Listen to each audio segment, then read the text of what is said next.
자본 하도록 하겠습니다. 이게 전산회계 1급에서는 좀 중요하게 다루는 주제는 아니어서 세무 2급 때 하는 거고, 그래서 뭐 드린 자료는 저번에 사채처럼 이론이랑 분계를 묶어놨거든요. 일단은 좀 내용을 설명을 드린 다음에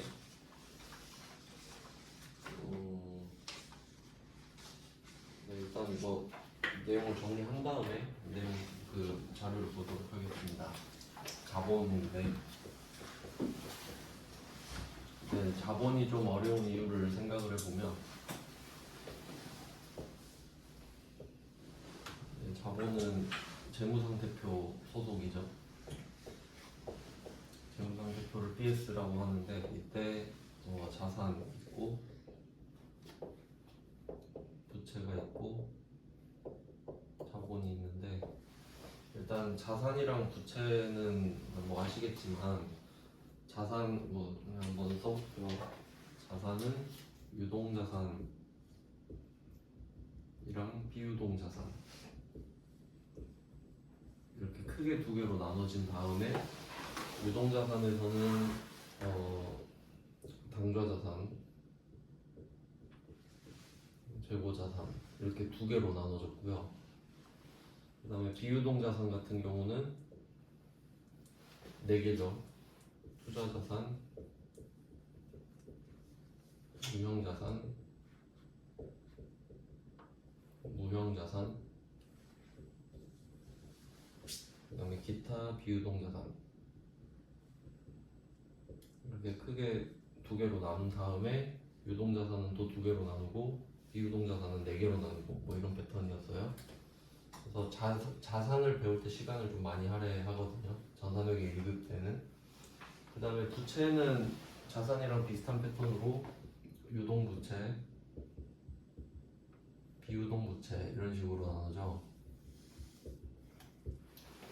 그러니까 자산 같은 경우는 이미 내가 갖고 있는 거, 또는 아니면 내년까지죠. 그 올해 말부터 1년까지니까 내년까지 현금화가 되면 유동자산이고, 그 이후로 현금화가 되면 비유동자산입니다. 그럼 부채는 반대로 돈이 나가는 거기 때문에 내년까지 돈이 나가면 유동부채, 그 이후로 나가면 비유동부채 이런 식으로 했어요.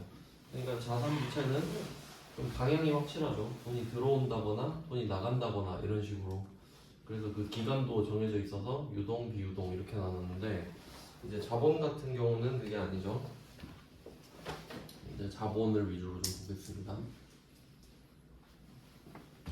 자본이 좀 어려운 이유는 유동, 비유동으로 나누는 게 아니기 때문이죠. 그러면 자본은 어떻게 나누냐 하면, 일단 자본거래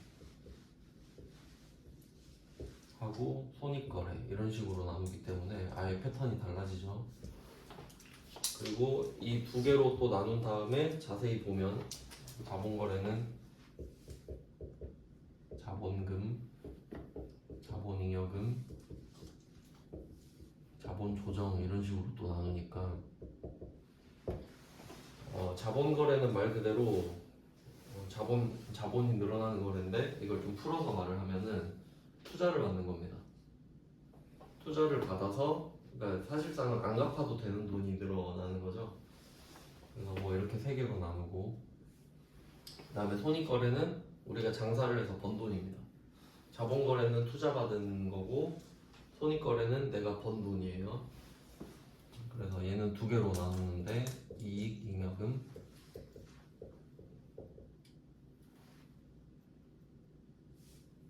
그리고 기타, 포괄, 손익, 누계 이렇게 나눕니다. 이렇게 나누는데, 손익거래는 이익잉여금이라고 하고, 기타 포괄 손익 누계액이라고 하는데, 일단 이익은 보통 수익과 비용을 뺀 걸 말하죠. 그래서 NI라고 해요. 네트 인컴에서 수익에서 비용을 뺀 거. 그 다음에 기타 포괄 손익 누계액은 돈을 벌긴 벌었는데 이 수익과 비용에 해당하지 않는 것들입니다. 그래서 이름이 기타 포괄 손익이죠. 근데 사실 이익이랑 손익은 같은 말이거든요. 이익은 수익에서 비용을 뺀 거고 손익은 수익과 비용을 같이 말을 하는 거기 때문에 그 같은 말이라고 보시면 돼요. 근데 이 이익 N, I는 아니기 때문에 OCI 이렇게 뺍니다. Other Comprehensive Income 이런 식으로 NI가 아닌 Income. 그러니까 I는 사실 똑같은 건데 NI냐 아니냐 이런 식으로 빼는 겁니다. 네, 그래서 이걸 크게 그냥 간단하게 좀 비교를 해보면 그 매도 가능 증권으로 비교를 했을 때 매도 가능 증권을 평가했을 때 있죠. 그러니까 뭐 예를 들어서 매도 가능 증권을 내가 뭐 10,000원에 샀는데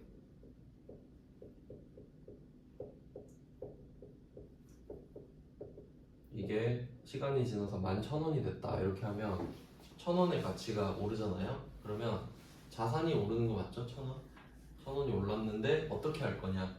근데 이 이익잉여금은 실제로 실현이 돼야 되거든요. 그러니까 내가 1,000원을 벌었다라는 게 진짜 1,000원이 내 손에 들어와야 된단 말이에요.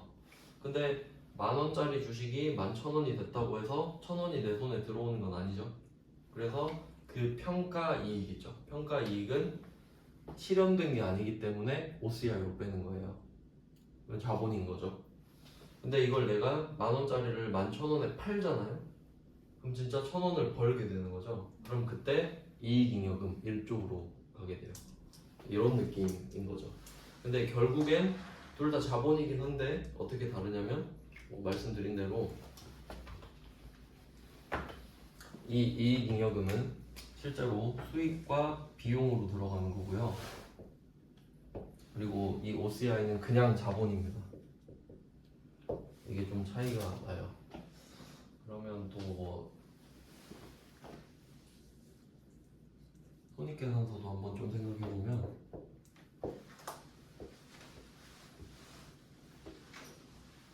손익계산서 그냥 이렇게 간단하게 보면 수익, 비용 이런 식으로 되는데 보통은 일반 기업은 수익이 더 많겠죠. 수익이 더 많으려고 장사하는 거니까. 그러면 수익이 좀 더 크고 비용이 좀 더 작다라고 하면 이 남는 부분이 이익이 되거든요. 뭐 이런 식으로 되겠죠. 그러면 이 부분이 이 이익잉여금으로 되는 거예요. 이렇게 들어가는 거죠. 그래서 좀 차이가 나는 겁니다. 이 수익과 비용은 손익계산서는 1년마다 모으는 거잖아요. 그러니까 1월 얘는 기간이 정해져 있죠. 1월 1일부터 12월 31일까지. 그러니까 좀 여러분 입장으로 생각해 보면 이 손익계산서는 연봉이라고 생각하면 좀 편해요. 연봉은 그냥 1년 동안 벌어들이는 거고 그리고 내년이 되면 1월 1일부터 다시 시작하잖아요. 그러니까 얘는 1년 동안 수익을 모으고 1년 동안 비용을 모아서 퉁치면 1년 동안의 이익이 나오고 그걸 자본 소속인 이익잉여금으로 넣어주면 자산이 늘면서 이 이익잉여금이 늘니까 자본이 같이 늘겠죠. 그러고 끝나는 거예요. 그러니까 수익과 비용은 1년 모으고 자본에 넣어주고 끝. 그리고 내년 1월 1일부터 다시 또 시작해. 그러니까 이런 식으로 계속 자본이 늘어나는 거죠. 그래서 좀 뭐 잘 나가는 기업 같은 경우는 그 이 자본 거래는 작은데 밑에 손익 거래가 엄청 크겠죠. 이렇게 두 개로 나눠지니까 뭐 이런 패턴이에요. 네, 이거는 좀 가장 크게 요약을 한 거고 그리고 좀 이제 시험 문제, 이론 문제를 풀려면 이 안에 구성 요소를 또 봐야 되거든요. 그럼 뭐 자본거래부터 한번 볼게요. 자본거래 같은 경우는 투자를 받는 건데, 그러니까 우리가 주식을 사고 판다 이렇게 보통 말을 하잖아요. 근데 일반 회사, 그 주식회사 같은 경우는 정확히 말을 하면 여기 A가 주식회사라고 해볼게요. 이 A가 주식회사인데, 그러니까 주식회사의 그 정확한 개념은 이 회사가 그 돈이 없어요. 아이디어는 있는데 돈이 없다 이런 느낌으로 접근을 하면 그럼 투자를 받아서 내가 아이디어가 좋으니까 돈만 있으면 돈을 많이 벌 수 있는 구조잖아요. 그러니까 이 B한테 B가 뭐 투자자라고 하면 이렇게 돈을 받는 거예요. 투자를 받는 거죠. 그러니까 이 B는 그냥 돈을 주는 게 아니라 이 돈을 투자를 해서 더 많은 돈이 돌아오길 바라는 거잖아요. 투자라는 개념 자체가. 그러면 이 A는 돈을 받았기 때문에 그 증거로서 주식을 발행해 준다. 이게 맞는 거예요, 원래는. 근데 우리는 보통 주식을 사고 판다 이렇게 생각을 하는 거죠. 그러니까 주식은 정확히 말하면 내가 돈을 투자를 하고 그 증거를 받는 거예요. 내가 너한테 투자를 했다는 증거를 갖고 있어야 나중에 이 회사가 잘 됐을 때 배당금도 받고 주가도 오르고 그렇게 하는 거니까 이런 개념이거든요. 그러니까 우리가 지금 A인 거예요. 그러면 우리가 주식회사니까 자산은 늘겠죠. 돈이 느니까 자산이 늘어나고, 근데 자산이 늘면 이제 아시죠?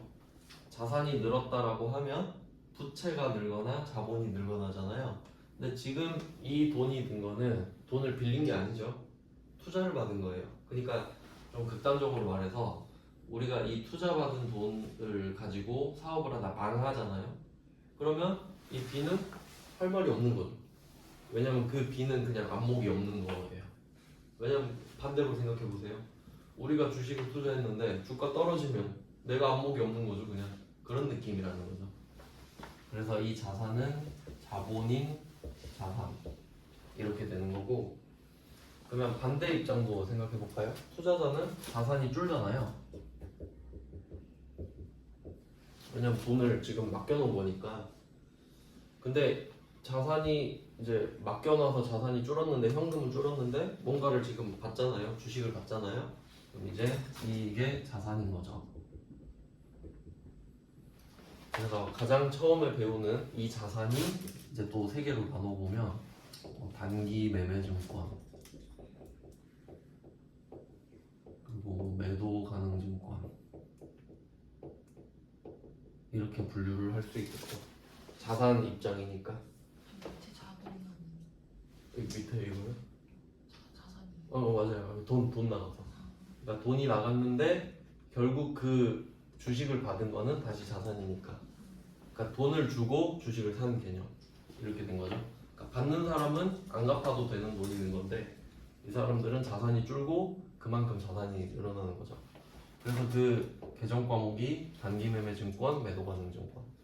그리고 이거 이따가 또 보실 건데 원래 한 개 더 있죠. 단기 매매 증권하고 매도 가능 증권하고 만기 보유 증권도 원래 있거든요. 근데 이게 만기 보유 증권 같은 경우는 만기가 들어가잖아요. 그러니까 요거는 채무 증권에만 해당이 되는 거예요. 주식은 만기가 없기 때문에. 그래서 주식을 샀을 때는 이게 해당되지 않는 거죠. 그러니까 이것도 말 문제로 나올 수 있겠죠. 주식을 샀다. 근데 만기 보유 증권이다. 이거 말이 안 되는 거예요. 만기라는 개념 자체가 없기 때문에 이렇게 두 개로만 분류를 할 수 있겠죠. 네, 이렇게 됩니다. 그래서 이 A 입장에서 이 자본을 보는 게 자본거래인 겁니다. 돈을 번 건 아니니까 지금. 그래서 이거를 하나씩 자세히 볼게요.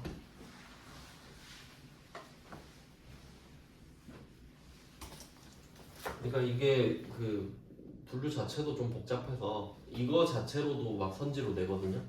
그러니까 자본은 이렇게 5개로 구성되어 있다. 이런 것도 좀 자주 내요. 좀 디테일하게 보면은 자본금은 우리가 주식을 그러니까 발행해 주는 건데, 이때 이 자본금의 포인트는 이제 발행 주식수 곱하기 액면 금액입니다. 이게 중요하죠. 액면 금액. 주식은 두 개로 이제 금액이 나눠지는데, 참고로 이거를 알고 계시면 됩니다. 우리가 가장 잘 알고 있는 회사가 삼성전자잖아요. 삼성전자의 주식 있죠? 액면 금액이 100원입니다. 100원. 근데 시가는 아니죠. 100원 절대 아니죠. 그래서 그 두 개가 다르다는 거. 그러니까 이 회사가 처음에 주식을 발행했을 때 가격이 액면 금액이라고 보시면 되거든요. 근데 이제 장사를 잘하면 그 주식의 가치가 높아지겠죠.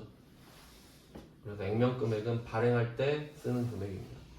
근데 우리가 주식을 살 때는 시가를 쓰죠. 액면금액이 아니라. 그러니까 발행할 때는 액면금액이 중요합니다. 근데 내가 남의 주식을 살 때는 시가로 사죠. 절대 삼성전자 주식을 100원에 못 사니까요. 이렇게 알고 계시면 되겠고, 그 다음에 이 자본잉여금은 이제 잉여가 두 개 나오는데 자본잉여금도 있고 이익잉여금도 있잖아요. 그러니까 이걸로 또 말장난 많이 치겠죠. 그냥 잉여라는 거는, 잉여는 그냥 플러스 알파를 뜻하거든요. 그러니까 전보다 더 많아졌다를 뜻해요. 그러니까 보통 우리가 투자를 한다, 뭐 비트코인이나 뭐 주식 같은 거 산다고 했을 때 잉여 자본으로 뭐 투자를 한다 이런 말 하잖아요. 안 그러면은 좀 쪼달리니까 급하게 팔게 되고 그렇게 되죠. 그러니까 남는 돈으로 해라 이런 말이죠. 잉여는 플러스 알파입니다. 그러면 자본잉여금은 자본에서 플러스 알파가 된 거고, 이익잉여금은 이익이 플러스 알파가 된 거예요. 그러니까 자본잉여금은 투자를 액면금액보다 더 받은 돈을 말을 하는 거고, 이익잉여금은 돈을 벌어서 전보다 더 많아진 거를 뜻하는 거예요. 네, 그래서 이 자본금, 자본잉여금은 거의 두 개가 같이 나오는데, 보통 이렇게 묶어가지고 또 다른 말로 표현할 수도 있는데, 이거를 뭐 납입자본이라고 말을 하기도 해요. 한번 예를 들어볼게요. 뭐 어떤 A라는 회사에 여러분이 주식을 산다고 한번 가정해 볼게요. 근데 이 회사는 그 상법상 액면금액이 100원이라고 할게요. 삼성전자처럼. 근데 이 주식이 시가가 10만 원이라고 할게요. 그러니까 최초에는 100원에 팔았었는데 지금은 너무 잘 나가서 10만 원의 주식을 발행해도 사람들이 다 산다 이런 느낌이에요. 그러면 한 주를 딱 팔아 볼게요. 그러면 이 회사가 주식을 한 주를 팔았다. 그러면 자본금 2라는 자본이 늘겠죠. 그럼 자본금이 늘 거예요. 발행 주식 수 곱하기 액면금액이잖아요. 한 주를 발행했고 한 주당 100원이죠. 그러니까 자본금은 100원이 늘어요. 이렇게. 근데 이걸 10만 원에 팔았잖아요. 그러면 현금은 10만 원이 들어오죠. 자산이 느는 거예요. 그럼 이렇게 끝내버리면 안 맞잖아요. 자산이 10만 원이 늘었는데 이 10만 원은 A 회사 입장에서는 안 갚아도 되는 돈이죠. 그럼 100원밖에 안 늘었어요 지금? 그러면 이 자본금보다 더 받은 돈 있잖아요. 이게 자본잉여금인데 여기서는 이제 주식 발행 초과금이라고 하겠죠.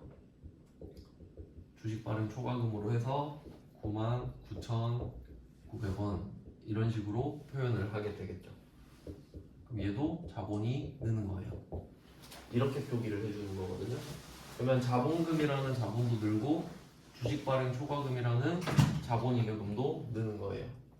이렇게 구분을 해주는 거죠. 그러면 왜 이렇게 구분을 굳이 하냐? 이렇게 해놔야 나중에 우리 회사가 몇 주를 발행했는지 알고 싶을 때, 만약에 그럼 이 회사가 나중에 자본금이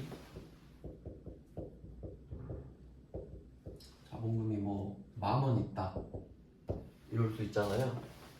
그러면 우리가 몇 주 발행했지 알고 싶으면 액면금액만큼만 곱해놓은 거기 때문에 역으로 이 자본금 나누기 액면금액을 하면 몇 주를 발행했는지 알 수 있죠. 그러면 만원 나누기 100원 이렇게 하면 아 우리가 100주를 지금 발행한 상태구나 라고 알 수 있겠죠. 그렇게 파악하려고. 왜냐면 이게 가격이 그때그때 다를 거 아니에요. 주식을 팔 때. 근데 그 가격으로 다 해버리면 나중에는 관리가 안 돼버려요.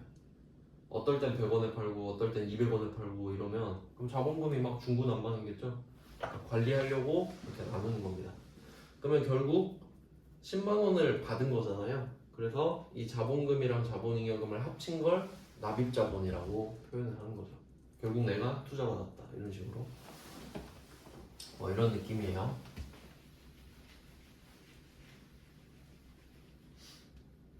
네, 그러면 자본금은 발행 주식수 곱하기 액면금액이다 이렇게 확인을 할 수 있겠고, 그러면 그 추가되는 게 자본잉여금 이렇게 있겠죠.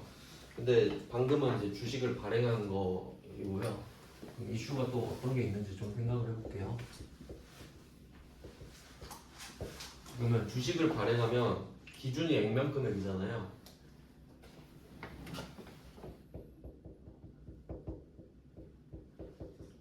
그럼 이 말은 액면 금액이라는 기준이 있기 때문에 여기서 돈을 더 받을 수도 있고 덜 받을 수도 있다라는 게 돼요. 기준이 있기 때문에. 그러면 이때 플러스 마이너스가 각각 나올 수 있는 거죠. 이거 색깔은 그 주식 색깔로 할게요. 주식도 오르면 빨간색이고 떨어지면 파란색이죠. 이런 식으로 생각할 수 있어요. 주식을 발행했을 때 액면 금액보다 더 받으면 자본잉여금이 되고, 그러면 덜 받을 때도 있겠죠. 흔하진 않은데 액면 금액이 100원인데 지금 우리 회사가 거의 망해가지고 50원에 팔았다, 뭐 이런 경우도 있을 수는 있겠죠, 이론상. 그러면 마이너스가 발생하게 되겠죠. 그래서 이 마이너스가 발생하면 자본 조정 쪽으로 들어가게 돼요. 왜냐면 자본잉여금은 플러스만 넣는 거거든요. 그리고 또 이제 어떤 이슈가 있을 거냐면, 우리가 주식을 발행하면 우리 주식은 내가 갖고 있는 게 말이 안 되거든요. 그러니까 내가 주식을 팔고 그 대가로 이제 돈을 받는 거니까. 근데 나중에 보면은 그 시장에 돌아다니는 주식을 내가 다시 살 수가 있거든요. 이제 그걸 자기 주식이라 그래요. 그러니까 이게 단기 매매 증권이랑은 다릅니다. 그러니까 뭐 단기 매매 증권이랑 매도 가능 증권 같은 경우는 남의 주식을 사는 거거든요. 남의 주식을 사야 자산이 되는 건데, 내 주식을 다시 사면 그걸 자기 주식이라고 한댔죠. 그럼 붕괴가 어떻게 되냐면, 예를 들어서 뭐 현금 얼마가 나간다. 또 자기 주식 같은 경우는 예를 들어 방금처럼 우리 회사 액면 금액이 100원이어도 내가 시장 가서 이 주식을 다시 사려면 10만 원에 사와야 되거든요. 그렇죠? 내 주식이라고 해서 누가 나한테 100원에 팔진 않죠. 그러면 10만 원 주고 사와야 되잖아요. 자산이 줄죠. 그럼 이만큼 자기 주식이 생기는 거예요. 근데 특이한 게 뭐냐면, 일단 현금 같은 경우는 자산이 주는 게 확실한데, 그럼 이것도 지금 차변에 있죠. 자산 느낌이 나잖아요. 근데 이것도 시험에 잘 나오는데 얘는 자본의 마이너스입니다. 자산이 아니에요. 왜냐하면 의미가 없기 때문이에요. 그러니까 방금처럼 생각해 보시면, 우리가 지금 투자를 받으려고 주식을 파는 거잖아요. 그럼 내가 자본금 100원 늘리고 나머지 99,900원 자본잉여금 늘려서 10만 원을 투자 받았다, 이렇게 하면, 그럼 주주들은 무슨 생각을 하냐면, 주주 입장에서 10만 원을 투자한 게 되잖아요. 그 주식을 10만 원에 샀다는 게. 그럼 이 10만 원을 가지고 원재료도 사고 뭐 비품도 사고 이런 식으로 장사를 해서 돈을 더 많이 벌기를 원하겠죠. 근데 그 10만 원 가지고 자기 주식을 다시 사고 있는 거예요. 그럼 그 돈이 그냥 묶여버리는 거죠. 아무 의미가 없잖아요, 주주 입장에서는. 그러니까 그렇게 이 회사가 자기 주식을 다시 사들이는 거는 자산이 줄면서 자본이 묶여버렸다고 생각하는 거예요. 그 돈을 못 쓰는 거지. 그럼 이 돈을 팔아야 다시 자본이 늘어나겠죠. 이런 느낌이에요. 그래서 이 특이한 거, 요것도 시험에 잘 나온다고 말씀드렸죠. 이 자기 주식은 자본의 마이너스인데 자본 조정으로 들어갑니다. 이것까지 좀 알고 계시면 돼요. 네, 자기 주식. 그러면 자기 주식은 방금 보여드렸듯이 그 취득한 가격 있죠. 그 취득한 가격이 기준이 되거든요.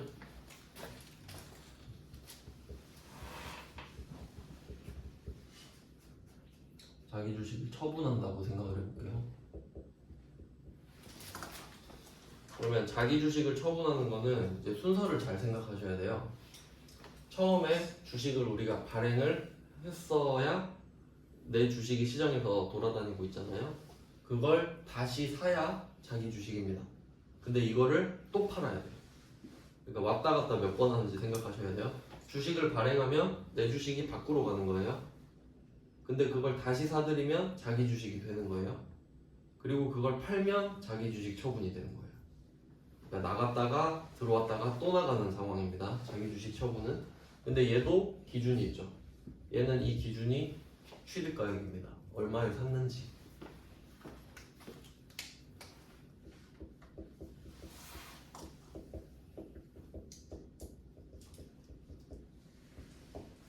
얘는 샀던 금액을 그대로 써요. 그러면 이게 주식을 발행할 때만 다르게 자기 주식 같은 경우는 살 때마다 시세가 다를 거 아니에요. 그럼 뭐 10,000원에도 사고 20,000원에도 사고 그러겠죠. 그럼 그때 다 취득가액으로 해. 그냥 그때 내가 얼마의 돈이 묶였는지만 표시하면 되거든요. 그리고 평가도 안 합니다. 왜냐면 실제 시장 가치가 없어요. 그냥 내 주식을 갖고 있는 거기 때문에 평가를 안 합니다. 그러면 얘도 만약에 내가 10만 원에 산 거를 11만 원에 팔 수도 있고 9만 원에 팔 수도 있겠죠. 그래서 얘도 플러스 마이너스가 나올 수 있습니다. 자기 주식을 처분하는 거. 그리고 이제 조금 복잡한 개념인데 주식을 소각하는 이슈가 있어요. 그러니까 이 주식 소각은 주식 발행의 반대거든요. 처음에 주식을 발행한 거는 내가 투자를 받고 싶다라는 거죠. 그러니까 안 갚아도 되는 돈을 받고 싶은 거예요. 주식을 발행하는 거는. 왜냐면 이제 나중에 뭐 여러분이 회사를 운영한다고 해도 만약에 내가 1억이 필요해요. 그럼 그 1억을 은행에서 빌릴 수도 있거든요. 근데 그러면 그 1억은 갚아야 돼요. 무슨 일이 있어도 내가 사업이 망해도 1억을 갚아야 되죠. 근데 그러고 싶지 않은 거지. 그러면 주식을 1억 원어치 발행을 하는 거거든요. 그럼 내가 망해도 그냥 저 사람들은 나한테 1억을 바라지 않아요. 내 주식을 안 샀으면 되는 거니까. 그런 느낌이거든요. 그러면 주식을 발행했을 때는 안 갚아도 되는 돈이 느는 건데, 근데 나중에 이제 그런 식으로 여러분이 사업을 하다가 사업이 잘 돼요. 그러면 주주가 많으면 피곤해져요. 그러니까 처음엔 좋았지. 내가 이 돈을 안 갚아도 되니까. 근데 주주가 많아지면 나중에 주주총회에서 막 이래라 저래라 말이 많아요. 그럼 내가 좀 먹고 살만하다 그러면 주식을 소각해버려요. 주주를 없애버리는 거지. 야 그냥 됐으니까 내가 돈 줄 테니까 주식 나한테 반납하고 나가, 이런 느낌이에요. 이제 그런 경우는 뭐 물론 있긴 있는데 막 일반적인 경우는 아니에요. 근데 일단 시험상 이론으로 나오는 거죠. 발행을 했으니까 소각을 할 수도 있다, 뭐 이런 느낌이에요. 그러면 이때 이게 중요합니다. 우리가 주식을 발행하면 액면금액만큼만 늘렸잖아요. 그러면 이거를 다시 줄인다고 하면 액면금액만큼만 줄여야 되는 거예요. 만들었을 때처럼 없앨 때도. 그래서 얘도 기준금액이 액면금액이에요.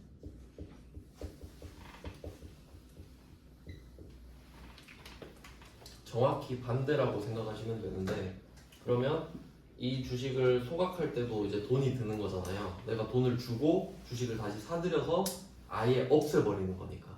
그래서 이걸 잘 구분하셔야 돼요. 자기 주식이라고 하는 거는 내가 내 주식을 갖고 있는 상태입니다. 그럼 자기 주식이 있는 거니까 그만큼 돈이 묶인 거예요.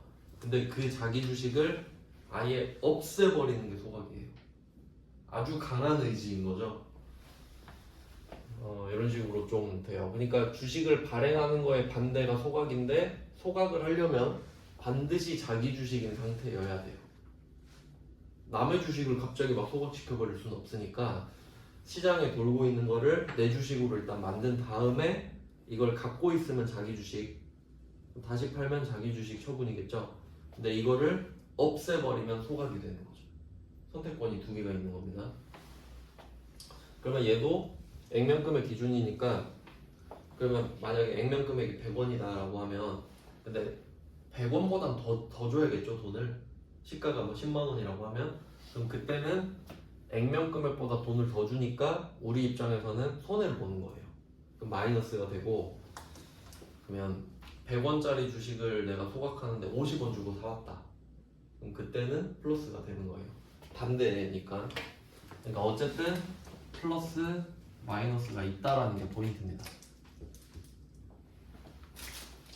자, 그러면 세 가지 이슈가 자본거래에서 가장 중요한 건데, 이 세 개의 기준금액이 각각 있으니까 플러스 마이너스가 각각 있죠.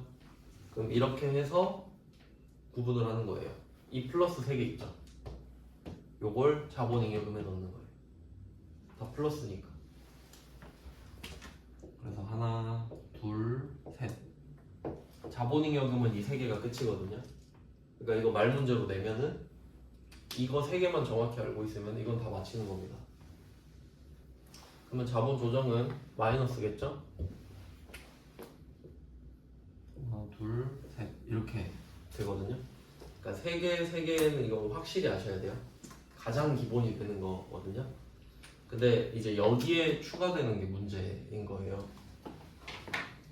이렇게 3개로 나눠봤는데 뭐 이런 문제 보면은 막 자본 조정은 더 있어요. 그러니까 자본 잉여금은 3개가 끝입니다. 그러니까 이게 쉽죠. 공부할 때는 3개가 끝 이렇게 되니까. 근데 이 자본 조정은 특이한 게 또 있어요. 그러니까 구조상 자본 잉여금이 플러스를 데려갔기 때문에 자본 조정이 마이너스가 되는 거잖아요. 근데 자본 조정에는 플러스도 있어요. 이것 때문에 좀 복잡한데, 그러면 이거를 다시 이쪽으로 좀 늘려보면은 이 3개를 일단 받고, 자 여기에다가 또 추가되는 게 아까 말씀드린 자기주식 있죠. 자기주식도 마이너스 항목이라고 말씀을 드렸어요. 네, 여기서 이제 구분을 잘 하셔야 되는 게 자기주식을 갖고 있는 이 상태 있죠. 자기주식 그것 자체가 마이너스예요. 내가 자기주식을 들고 있는 것 자체가 마이너스예요. 근데 이거를 팔 수 있잖아요. 자기주식을. 근데 이걸 내가 샀던 금액보다 덜 받고 팔면 마이너스가 나오죠. 손해. 그럼 그것도 마이너스예요. 그러니까 자기주식이라는 존재 자체도 마이너스고 이걸 팔아서 손해를 봐도 마이너스라는 거지. 그래서 두 개를 구분하셔야 돼요. 자기주식은 존재 자체를 말을 하는 거고 자기주식 처분은 행위를 말하잖아요. 그 두 개를 구분하셔야 되는데 둘 다 마이너스가 나올 수 있다는 거죠.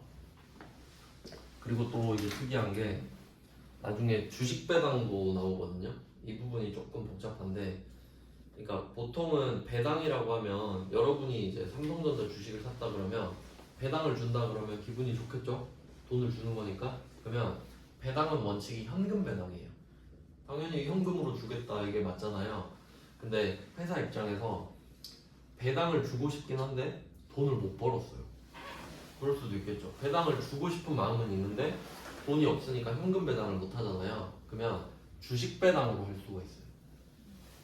예를 들어 여러분이 10주를 갖고 있어요. 삼성전자 주식 10주를 갖고 있다 그러면 10주를 갖고 계신 분께 한 주를 드립니다. 이런 느낌으로. 그러면 여러분이 현금을 받고 싶지만 그냥 뭐 어쩔 수 없지 하고 받을 수도 있는 거잖아요.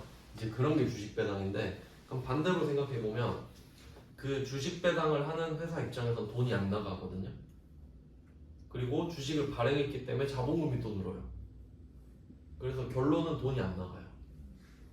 그런 경우가 이제 나중에 배우게 되는데 미교부 주식 배당금이라고 해요. 미교부 주식 배당금. 그러니까 주식을 주기로 약속은 했는데 아직 안 준 상태예요. 그럼 이제 이거랑 비교되는 게 뭐냐면, 얘는 주식을 미교부한 거잖아요. 그러면 우리 회사가 현금 배당을 약속할 수도 있죠. 주주총회 때 한 주당 뭐 100원씩 드릴게요 이렇게 말을 하면 현금이 실제로 나가게 되잖아요. 그러면 그건 미지급 배당금이거든요. 이 두 개를 한번 비교해 볼게요. 그럼 우리 회사가 주식을 주기로 약속할 수도 있고 현금을 주기로 약속할 수도 있거든요. 그러면 이 미지급 배당금 같은 경우는 현금이 나갈 거잖아요. 그럼 얘는 부채예요.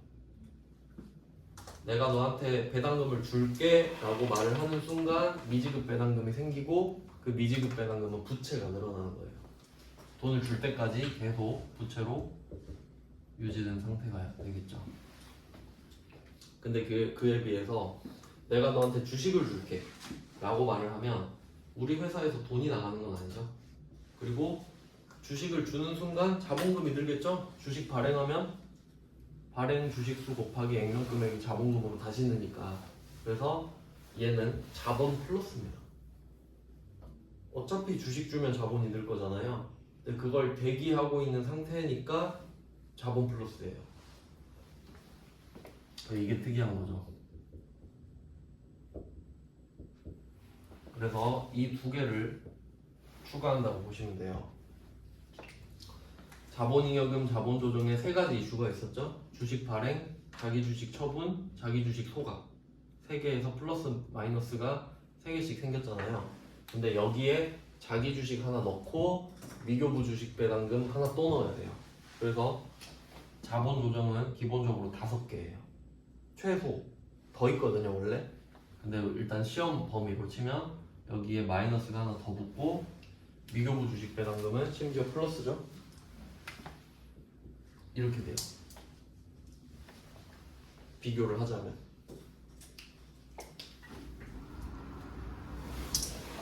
그래서 이걸 말 문제로 낸다라고 해보면 자본조정은 뭐 자본에 마이너스 항목만 있다 그러면 맞는 말은 아닌 거죠. 얘를 좀 지뢰 같은 애가 있으니까. 네, 뭐 이런 식으로 정리할 수 있어요. 그래서 이 자본거래 파트는 플러스 3개, 그리고 자본조정은 더 많습니다. 뭐 나중에 보면 스톡옵션 이런 것들도 뭐 나오거든요. 뭐 이렇게 되고, 그 다음은 손익거래. 손익거래는 이제 문제를 한번 좀 봐도 될 것 같은데, 시간이 여기까지 해놓고 좀 쉬고 10분 쉬고 이론 문제를 먼저 볼게요.